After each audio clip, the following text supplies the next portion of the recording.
ನಮಸ್ತೆ ಸ್ನೇಹಿತರೆ. ಮಹೇಂದ್ರಕೃತ ಮಹಾಲಕ್ಷ್ಮೀ ಸ್ತೋತ್ರಂ. ಮಹೇಂದ್ರ ಉವಾಚ ನಮಃ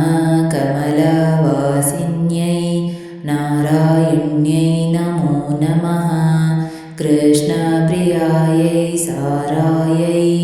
ಪದ್ಮಾಯೈ ಚ ನಮೋ ನಮಃ ಪದ್ಮಪತ್ರೇಕ್ಷಣಾಯೈ ಚ ಪದ್ಮಾಸ್ಯಾಯೈ ನಮೋ ನಮಃ ಪದ್ಮಾಸನಾಯೈ ಪದ್ಮಿನ್ಯೈ ವೈಷ್ಣವ್ಯೈ ಚ ನಮೋ ನಮಃ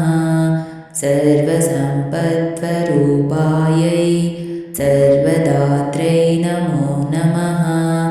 ಸುಖದಾಯೈ ಮೋಕ್ಷದಾಯೈ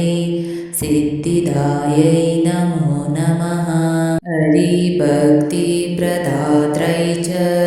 ಹರ್ಷದಾತ್रै ನಮೋ ನಮಃ ಕೃಷ್ಣವಕ್ಷಃ ಸ್ಥಿತಾಯೈ ಚ ಕೃಷ್ಣೇಶಾಯೈ ನಮೋ ನಮಃ ಕೃಷ್ಣಶೋಭಾಸ್ವರೂಪಾಯೈ ರತ್ನಾಢ್ಯಾಯೈ ನಮೋ ನಮಃ ಸಂಪತ್ಯಧೀಷ್ಟಾತೃದೇವ್ಯೈ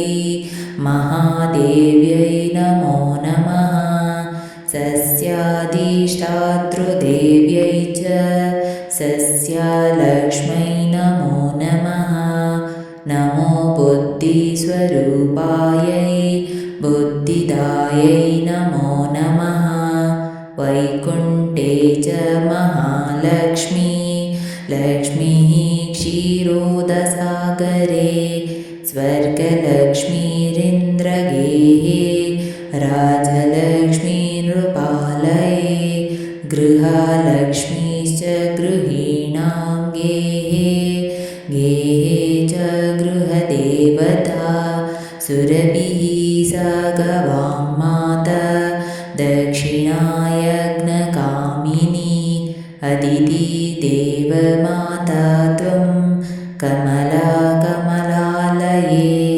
ಸ್ವಾಹಾ ತ್ವಂ ಚ ಅವಿರ್ಧಾನೆ ಕವ್ಯದಾನೆ ಸ್ವಧಾ ಸ್ಮೃತಾ ತ್ವಂ ಹಿ ವಿಷ್ಣುಸ್ವರೂಪಾ ಚ ಸರ್ವಾಧಾರ ವಸುಂಧರಾ ಶುದ್ಧ ಸತ್ವಸ್ವರೂಪಾ ತ್ವಂ ನಾರಾಯಣ ಪರಾಯಣ ಕ್ರೋಧ ಹಿಂಸಾವರ್ಜಿತಾ ಚ ವರದಾ ಚ ಶುಭಾನನಾ ಪರಮಾರ್ಥಪ್ರದಾ ತ್ವಂ ಚ ಹರಿದಾಸ್ಯ ಪ್ರದಾ ಪರಾ ಯಯಾ ವಿನಾ ಜಗತ್ಸರ್ವಂ ಭಸ್ಮೀಭೂತಮಸಾರಕಂ ಜೀವನ್ಮೃತಂ ಚ ವಿಶ್ವಂ ಚ ಶವತುಲ್ಯಂ ಯಯಾ ವಿನಾ ಸರ್ವೇಷಾಂ ಚ ಪರಾ ತ್ವಂ ಹಿ ಸರ್ವಬಾಂಧವರೂಪಿಣಿ ಯಯಾ ವಿನಾ ನ ಸಂಭಾಷ್ಯೋ ಬಾಂಧವ್ಯೈ ಬಾಂಧವ ಸದಾ ತ್ವಯಾ ಹೀನೋ ಬಂಧುಹೀನಸ್ತ್ವಯಾ ಯುಕ್ತಃ ಸಂಬಾಂಧವಃ ಧರ್ಮಾರ್ಥಕಾಮಮೋಕ್ಷಾಣಾಂ ತ್ವಂ ಚ ಕಾರಣರೂಪಿಣಿ ಸ್ತನಂದಯಾನಂ ತ್ವಂ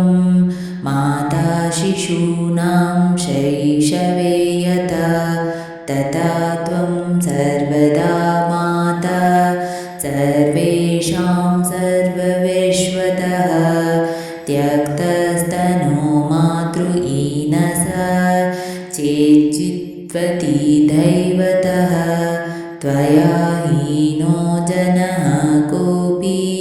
ಕೋಪಿ ನ ಜೀವತ್ಯೈವ ನಿಶ್ಚಿತಂ ಸುಪ್ರಸನ್ನಾ ಸ್ವರೂಪಾ ತ್ವಂ ಮೇ ಪ್ರಸನ್ನಾ ಭವಾಂಬಿಕೆ ವೈರಿಗ್ರಸ್तं ಚ ವಿಷಯಂ ದೇಹಿ ಮಹ್ಯಂ ಸನಾತನಿ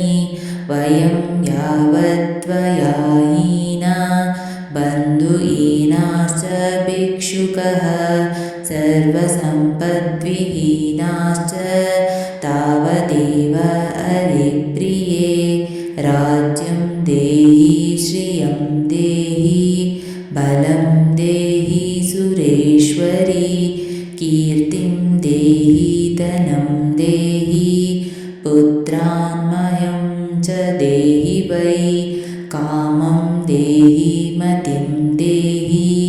भोगान् देहि हरिप्रिये ज्ञानं देहि च धर्मं च सर्वसौभाग्यमीप्सितं सर्वाधिकारमेवं वै प्रभावां च प्रतापकं जयं पराक्रमं युद्धे परमैश्वर्यमेव च इत्युक्त्वा तु महेन्द्रश्च सर्वैः सुरगणैः सह ननाम चाशुनेत्रोऽयं मूर्धा चैव पुनः पुनः ब्रह्मा च शङ्कराश्चैव शेषो धर्मश्च केशवः सर्वे चक्रुः परिहारं सुरार्ते च पुनः पुनः देवेभ्यश्च वरं दत्त्वा पुष्पमालां मनोहरां केशवाय ददौ लक्ष्मीः सन्तुष्टसुरसंसदि ययुर्दैवाश्च सन्तुष्टः स्वं स्वं स्थानं च नारद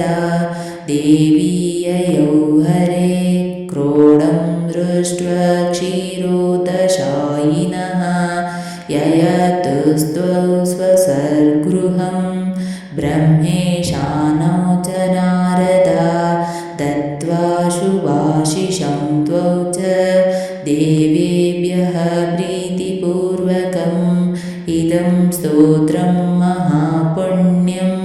त्रिसन्ध्यं यः पठे नरः कुबेरतुल्यः स भवेद्राज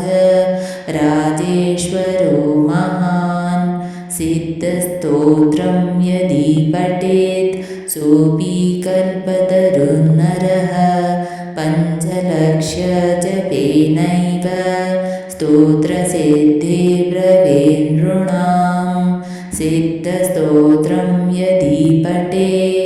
पठेन्मास्ममेकं च स्वं यतः महासुखी च राजेन्द्रो भविष्यति न संशयः इति श्रीब्रह्मवैवर्ते महापुराणे द्वितीये प्रकृतिखण्डे नारदानारायणसंवादे एकोनचत्वारिंशत्तमोऽध्याये महेन्द्रकृत ಶ್ರೀಮಹಾಲಕ್ಷ್ಮೀಸ್ತೋತ್ರಂ ಸಂಪೂರ್ಣಂ.